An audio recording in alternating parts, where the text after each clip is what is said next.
तुम्हाला माहिती आहे का, मलाई पराठा बनवण्यासाठी एक पोळी लाटून त्यावर मलाई टाकायची.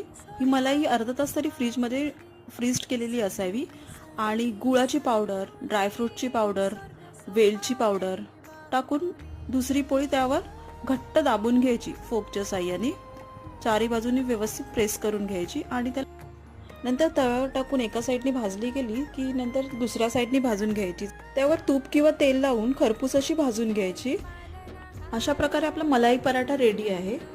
तर तुम्ही नक्की ट्राय करा आणि रेसिपी आवडली असेल तर नक्की लाईक करा, शेअर करा आणि सबस्क्राईब करा. धन्यवाद.